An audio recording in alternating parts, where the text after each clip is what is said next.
Bonsoir à toutes et à tous et bienvenue à ce journal de 19h sur la RTNC. Aujourd'hui au Centre culturel et artistique des pays de l'Afrique centrale, ici à Kinshasa, le chef de l'État, Félix-Antoine Tshisekedi Tshilombo, a lancé les travaux de la table ronde sur le génocide congolais pour des gains économiques. C'était sous le thème « Engageons-nous à l'appropriation collective du Génocoste, à la reconnaissance internationale du génocide commis en République démocratique du Congo et la promotion de la culture et de la paix », à suivre dans ce journal. Allons à présent en Ituri où le chef d'état-major général adjoint des FARDC a effectué une visite d'inspection à Bunia. Lors de cette visite, il a salué le projet de développement en cours, témoignant d'un progrès notable malgré l'état de siège. C'était le 29 mars 2025. Pour le chef d'état-major général adjoint en charge des opérations et renseignements à mission sécuritaire de la province de l'Ituri, impossible de s'en passer de gigantesques projets de développement en cours d'exécution dans cette province. Ce week-end, cet officier de l'armée l'a consacré à la découverte de grands chantiers, symbole de la restauration de l'autorité de l'État dans la dite province incommensable. L'aéroport de Bunia à pleine construction.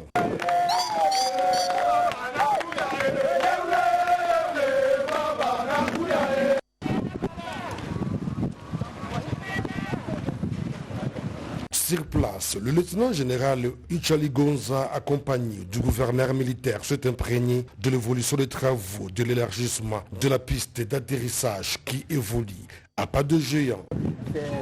L'avion, la contrainte des efforts, c'est beaucoup plus quand il est stabilisé, quand il est arrêté. Parce que là, c'est un effort statique, et plus il dure, plus il s'enfonce. Alors que là, il roule. Dès là, l'équipe s'est dirigée à l'université de Bunia, située à l'autre bout de la ville. Chemin faisant, l'évolution du projet d'asphaltage de la voirie n'échappe pas à l'attention de la délégation.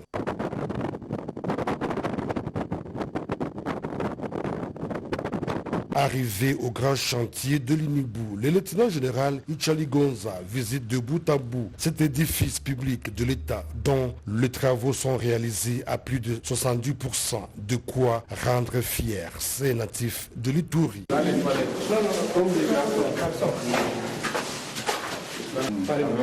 Donc des toilettes à chaque niveau. Oui. Autrefois, terre de conflits armés et de sous-développement, l'Ituri s'est revêti en ce jour de sa plus belle robe grâce à la volonté politique du régime de Félix-Antoine Tshisekedi Tshilombo qui marque ses empreintes dans cette partie du pays sous la gouvernance sans faille du lieutenant général Luboyanka Shomodjouni. Et le vice-ministre aux Affaires coutumières, Jean-Baptiste Ndenze, a remis au chef coutumier du Haut-Ouélé leur arrêté de reconnaissance. C'était lors de la cérémonie de clôture du Forum sur la paix et la cohésion sociale organisée à Isiro. Images et commentaires.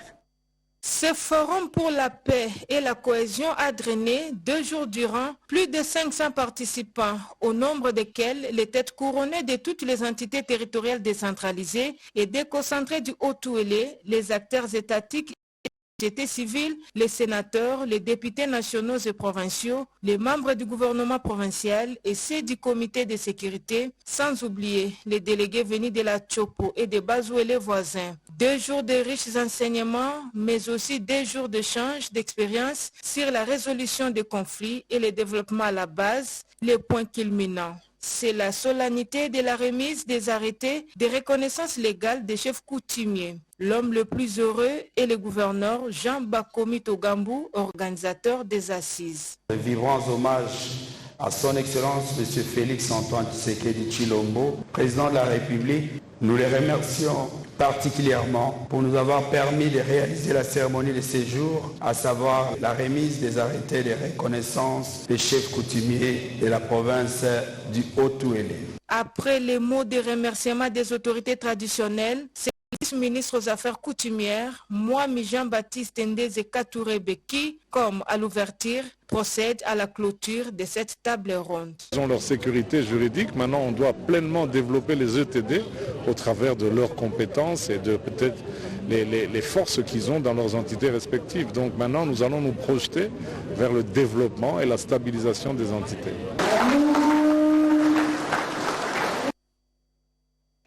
épreuve de soulagement pour la population de la Lomami et des provinces voisines. Le pont Lubilangi est à présent opérationnel pour la libre circulation des Congolais et de leurs biens en traversée moderne et sécurisée. L'office de route que dirige Janouki Kangalangoy a procédé à sa mise en service le week-end passé, nous dit Junior Bonyoma. Remplaçant l'ancien pont Balayi, le pont Lubilangi 2 dans la province de la Lomami vient d'être mis en service et inauguré sous la direction du directeur général de l'office de route, Janouki Kangalangoy. Cette infrastructure moderne de 45 tonnes vient faciliter les échanges commerciaux et le transport des biens. Les habitants expriment leur gratitude envers le président de la République, Félix Antoine Tshisekedi Tshilombo, pour cette avancée, tout en appelant à l'amélioration de la route nationale numéro 1.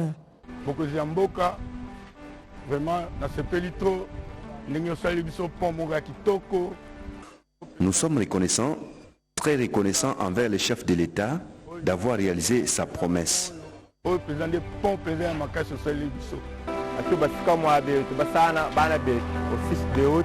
Je suis chauffeur taxi-moto. J'ai passé plusieurs mois en route, mais maintenant, je suis heureux de voir que les travaux sont réellement finis et que ce pont est de loin meilleur que l'ancien qui s'était écoulé.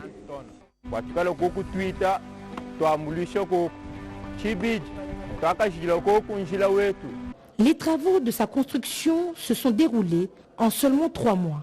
Ainsi, le pont Lubilangi 2 incarne un partenariat fructueux entre l'État et la population, promettant des retombées positives pour l'avenir. Passons à présent à l'évolution des travaux de réhabilitation de la voirie au Kassai central par Jean Tshisekedi. La route Mwamba-Mbouyi est en pleine rénovation. Des travaux de cantonnage manuel sont initiés. On voici les images. Les travaux de cantonnage manuel sur la route Kananga-Mwamba-Mbouyi par la fondation Jean Tshisekedi Kabasele évoluent à pas de géant. En mission d'inspection, des mouvements citoyens se sont réjouis de la volonté ferme du sénateur Jean Tshisekedi Kabasele, celle de redonner sourire à la population de ces coins qui a connu autrefois le calvaire sur ces tronçons. Sur chaque mètre de la route, ce sont des jeunes engagés avec des outils à main qui poursuivent les travaux d'assainissement. Nous, à notre qualité de sentinelle de notre peuple, nous avons décidé aujourd'hui d'être sur le terrain après chaque 3 mois pour voir réellement quelle action que nous pouvons apprécier et ce que nous ne pouvons pas apprécier. On devrait arriver jusqu'à Mwamba-Mbouyi, là où nous sommes arrivés. On a eu à visiter quelques groupements, mais nous avons trouvé qu'il n'y a que des actions initiées par l'honorable Jean Tshisekedi Kabasele. Il y a le maître d'œuvre local qui a initié dans les 5 groupements incorporés. Et maintenant, nous voici à côté d'un pont jeté sur la rivière Longandou.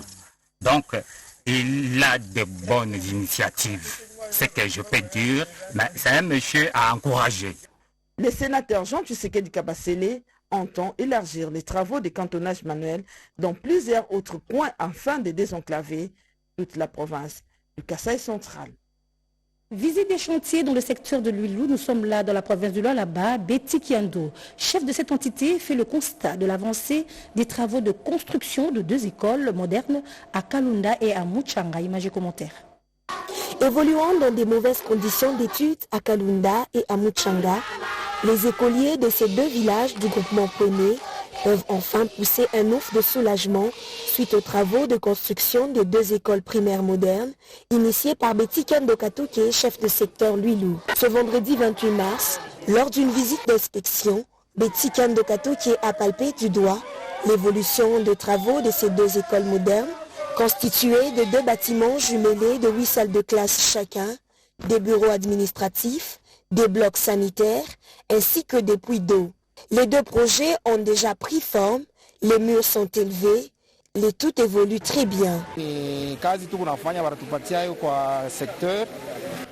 Nous remercions ici la chef de secteur de Luilou qui nous a confié la construction de ces 2 écoles dans 2 différents villages.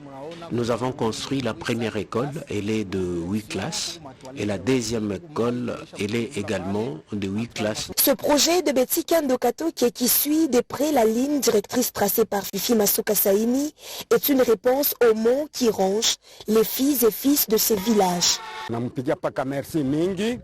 Ici, c'est l'occasion pour nous de remercier la chef de secteur Luilou, notre fille Betty Kiando.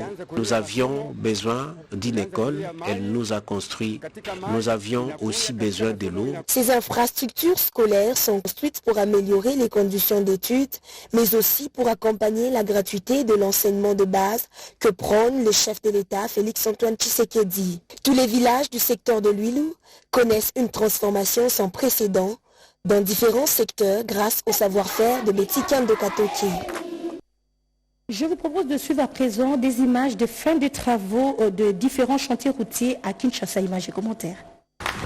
Des acclamations frénétiques pour saluer et adopter à l'unanimité le rapport final élaboré au terme de cette réunion paritaire employeur-banque syndicale exercice 2024 de l'Office des voiries et drainage. Ce rapport final contient toutes les activités menées tout au long de l'année 2024, parmi lesquelles l'exécution de plusieurs projets routiers spéciaux, dont les projets Chile-Gelou, les projets modernes et les projets ABC. Ensemble, au cours de ces travaux qui ont duré 5 jours, ils ont aussi formulé quelques recommandations, dont la formation des experts, amélioration des conditions de travail du personnel et aussi informatiser tous les services de cet établissement public. Des engagements que chaque partie prenante est appelée à respecter au cours de cette année, selon le président du conseil d'administration, Martin Chipamba. Croyant fermement en la capacité de chacun de nous à remettre en question et de concevoir l'OVD dans une vision de grandeur, je ne doute pas un seul instant que ces assises auront jeté des bases solides pour un avenir meilleur de l'OVD et de son personnel. Satisfait de la bonne fin de ces assises, auxquelles étaient aussi associés quelques directeurs, les comités de gestion et la délégation syndicale ont tour à tour apposé leur signature au bas de ces rapports finaux. Rendons-nous au Maniema où les députés provinciaux ont repris les plénières pour la session de mars.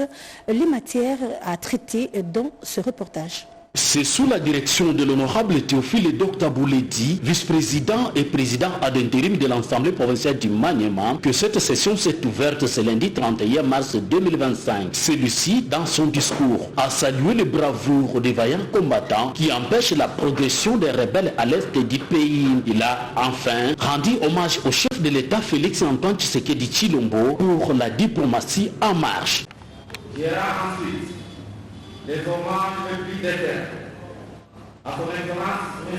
Félix-Antoine Tshisekedi Tshilombo, président de la République démocratique du Congo et chef de l'État, pour sa détermination à résoudre les conflits armés qui dépassent la partie est de notre pays, porté par le mouvement axé par M23, qui est une marionnette du Rwanda, pays agressé.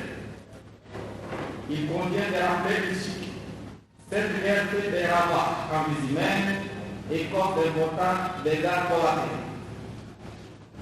J'ai saisi cette occasion pour honorer la mémoire de tous les combattants partisans et les Wazalènes qui sont tombés sur les champs de bataille, armes à la main, pour sauver notre pays, ainsi que tous les compatriotes victimes de cette guerre injuste.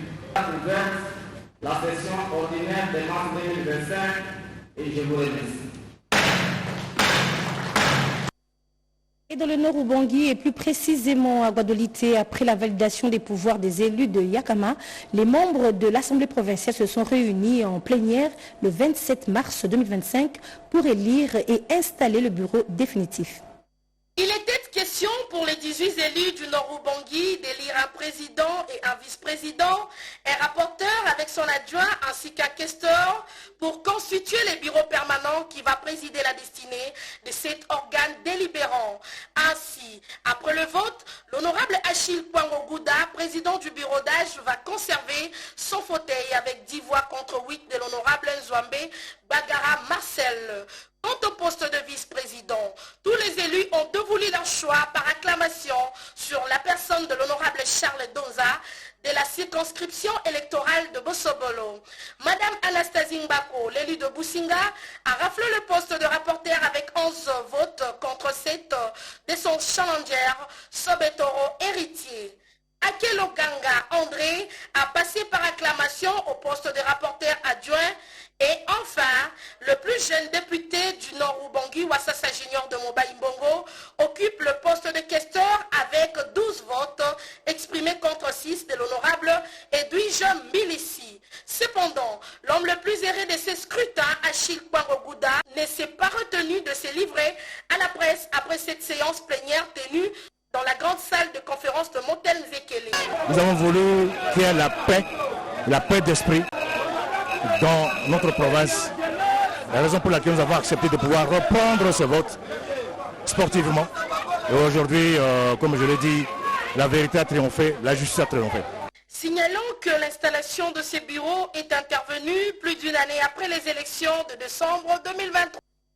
Clôture des activités du mois dédié aux droits de la femme à Béni, la responsable du service genre a animé un échange sur le comportement des femmes ambitieuses en entreprise publique, un événement qui a réuni des femmes de l'Office national des produits agricoles du Congo.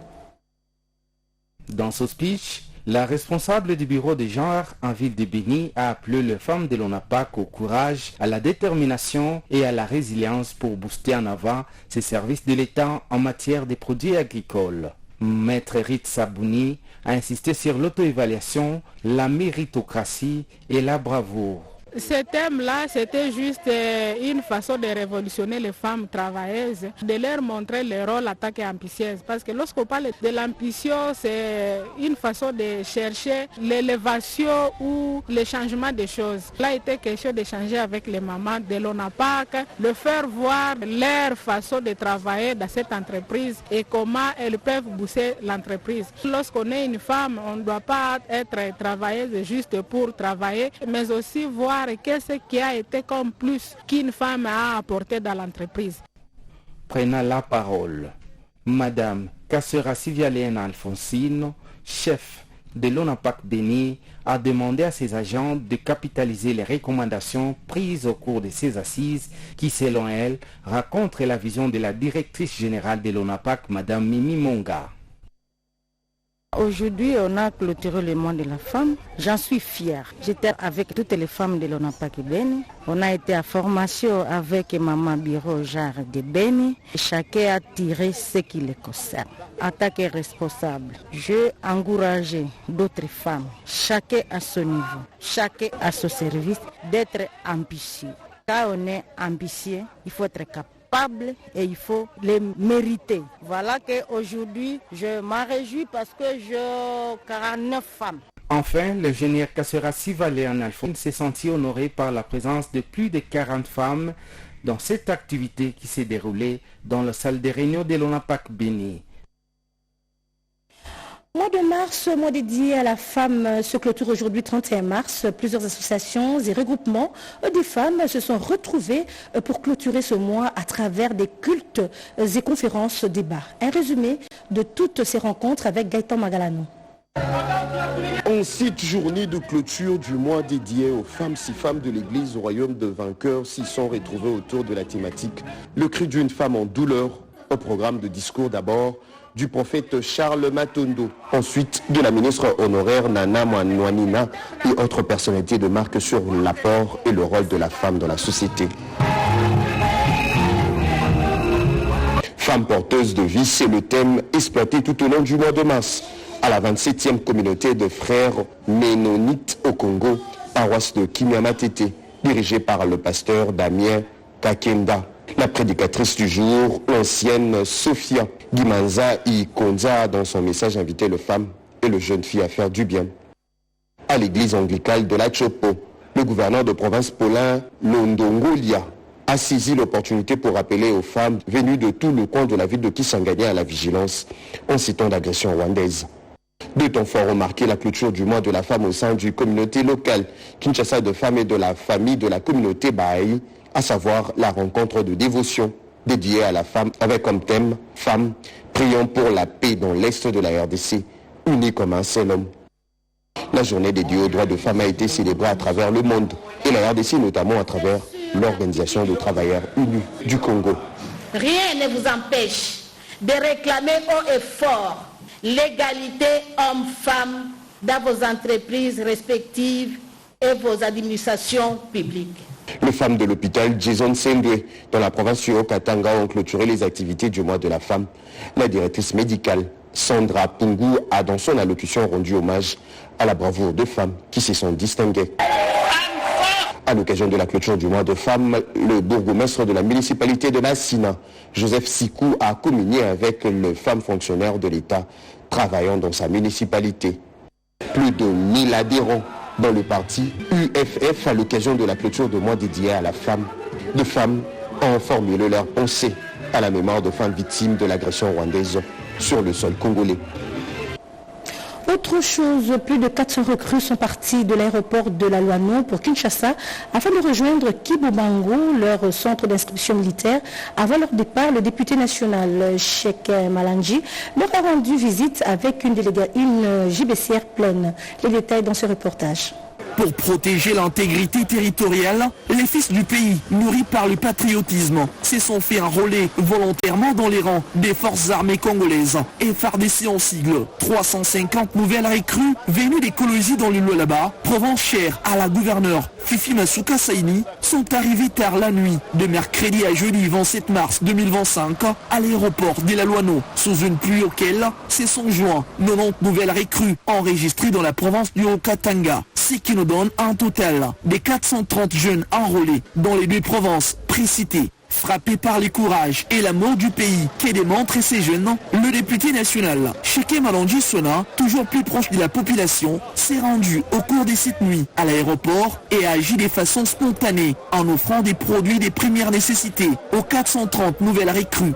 Le député national, l'honorable Cheikh Malanji Sona, a remis des quantités considérables de nourriture, à savoir l'eau, sardines à huile, jus, yaourt, pain, biscuits, afin de permettre aux nouvelles recrues de refaire leur force. Ces 430 jeunes recrues en file indienne prennent place dans l'avion avant de s'enrôler pour les centres de formation de Kibomango à Kinshasa, la capitale, pour un service militaire. Le député national, l'honorable Cheikh Malanji Sona, a encouragé ces jeunes garçons qui ont accepté de s'enrôler dans l'armée de leur propre gré, car la patrie a besoin des jeunes Congolais pour protéger notre souveraineté territoriale, comme le souligne la vision du chef de l'État, son Excellence Félix-Antoine Tshisekedi Tshilombo.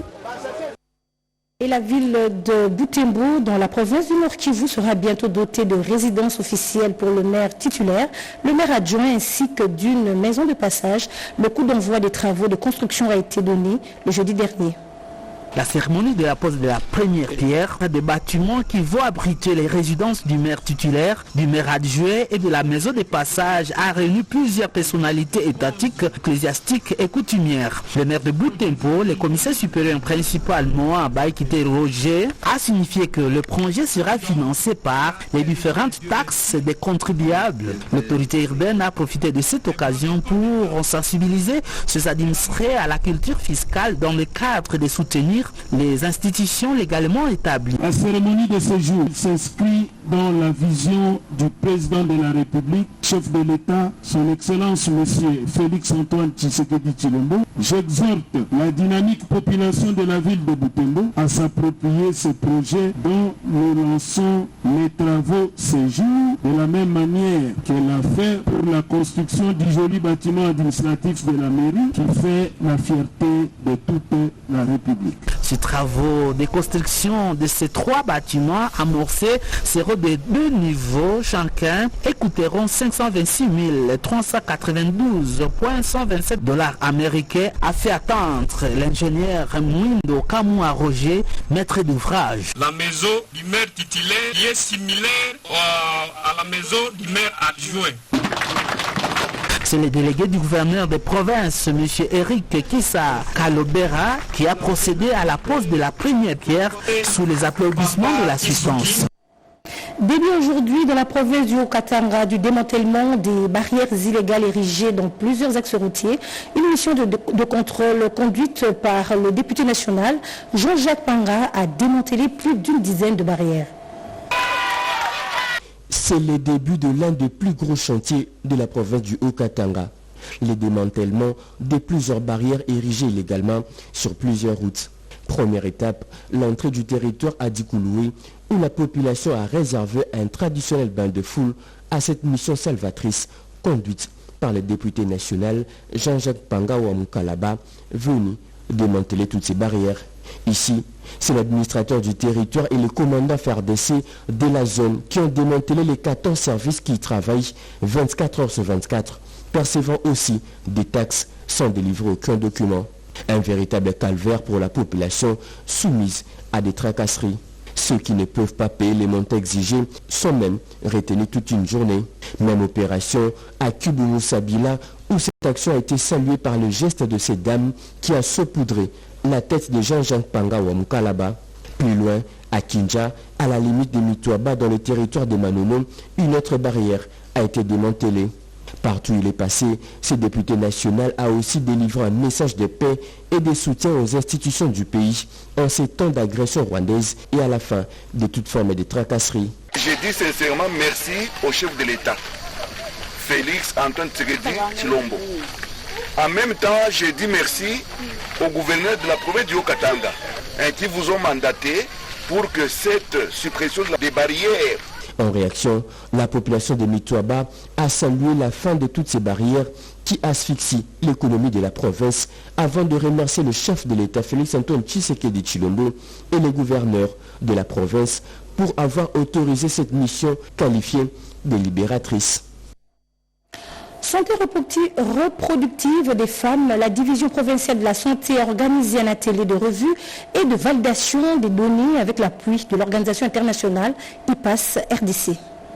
Du 27 au 28 mars 2025, il s'est tenu à Chikapa un atelier de revue et de validation des données sur la santé sexuelle et reproductive, incluant les soins complets d'avortement centrés sur la femme pour les modules complémentaires SR dans le système national d'information sanitaire, couvrant la période de janvier 2024 à février 2025. Cet atelier a permis d'évaluer l'état actuel de la collecte et de l'utilisation des données de santé reproductive dans les zones de santé de Chikapa, Kanzala et Kalunda Ouest et aussi d'examiner les données collectées via les modules complémentaires pour identifier les tendances, les lacunes, les erreurs ou les incohérences. M. Joseph Ngwanza est chargé de suivi et évaluation à IPAS. Il était question pour nous de pouvoir discuter ensemble avec les experts qui produisent les données à la base, notamment les prestataires, les équipes des zones de santé et les experts de la division provinciale de la santé pour qu'on arrive à ce que les données que nous produisons puissent être des données de qualité. Dr François Chitambala est représentant du chef de division de la DPS Kasaï. Nous sommes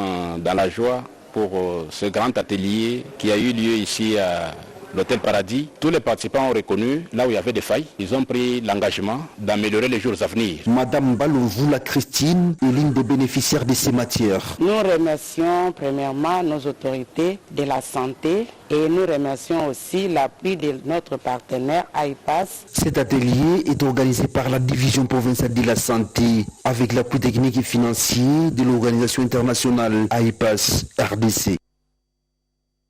Voilà, allons dans le Kasaï central où il y a eu la prise en charge de plusieurs malades.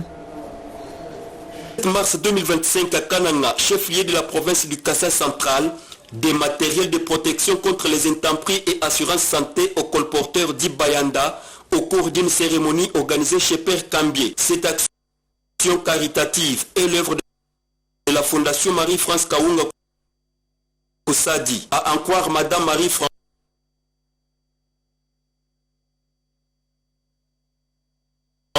l'acte qu'elle a posé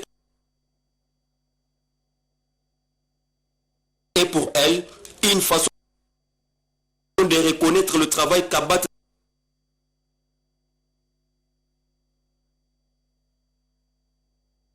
ses compatriotes pour le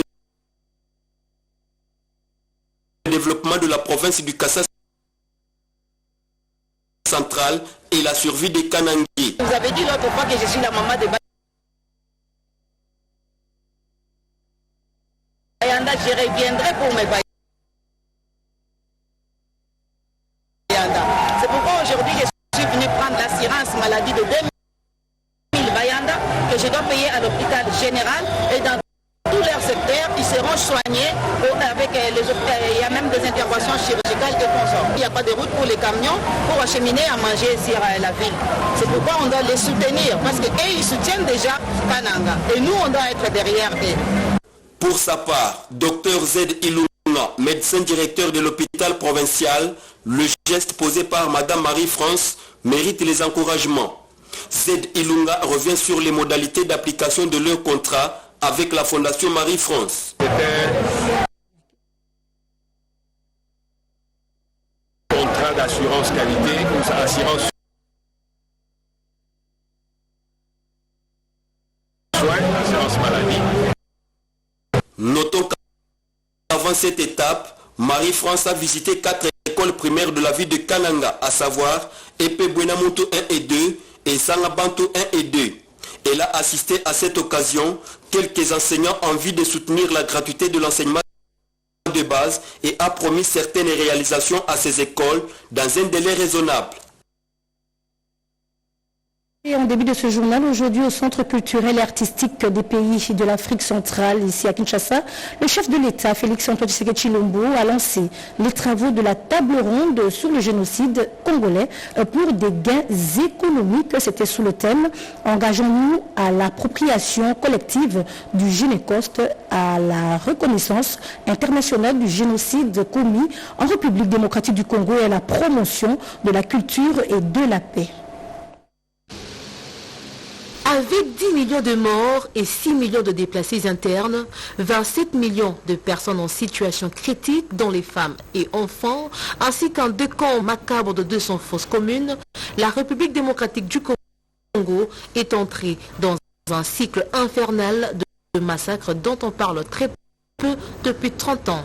Pleinement engagé dans la reconnaissance mémorielle de ces génocides pour des gains économiques oubliés, le couple présidentiel de la RDC a fait le déplacement du centre culturel et artistique pour les pays d'Afrique pour donner le coup d'envoi de la table ronde sur l'appropriation collective du Génocoste. Bien avant les travaux, le chef de l'État Félix Antoine Tshisekedi Tshilombo et la distinguée première dame Denise Nyakero ont visité l'exposition de tous ces massacres documentés à travers la partie orientale du pays. Des Makobola à Mwenga en passant par Kisangani, Lubero, Bukavu et récemment Kisiché, tous les crimes perpétrés sur fond du pillage de richesses y sont étalés au milieu de personnalités publiques nationales et celles venues de divers horizons. Le couple présidentiel a suivi les allocutions des circonstances des responsables de la CIAVAR et du FONAREV, co-organisateur de cette table ronde. Il est temps que les Congolais s'approprient les Génocoste. Le Génocoste n'est pas un concept, une date symbolique. Il est une incarnation d'un devoir. Celui de faire connaître, de reconnaître et de réparer. Excellence, Monsieur le Président de la République, chef de l'État, avec l'expression réitérée de mes hommages, lors de la première commémoration de la journée nationale du Génocoste que vous avez eu la responsabilité de présider, le 2 août 2023, vous avez conclu votre propos par un message d'espoir que nous appelons tous, comme nation. Dans une brève allocution, le chef de l'État, Félix Antoine Tshisekedi Tshilombo, a lancé un appel à l'engagement de tous. Cette table ronde, placée sous le thème « Engageons-nous à l'appropriation collective du Génocoste, à la reconnaissance internationale du génocide commis en République démocratique du Congo et à la promotion de la culture de la paix », nous interpelle tous. Elle intervient dans un contexte critique où notre pays continue à subir une guerre injuste, où le sang de nos frères et sœurs continue de couler et où notre intégrité territoriale demeure menacée. En mémoire de nos victimes, je vous invite à vous lever pour observer ensemble un moment solennel de recueillement. Pendant 3 jours, près de 300 participants vont réfléchir afin de présenter un programme d'insertion dans les programmes scolaires et universitaires, les programmes des médias et les langages communs d'un discours de prise de conscience collective et de perpétuation des connaissances disponibles sur l'histoire des exactions perpétrées en RDC depuis 1993 en vue de promouvoir une culture de la paix. Fin de ce journal, merci de nous avoir suivis. L'actualité continue sur nos antennes à 20h avec Anita Luamba. Moi, je vous retrouve demain à 19h. Au revoir.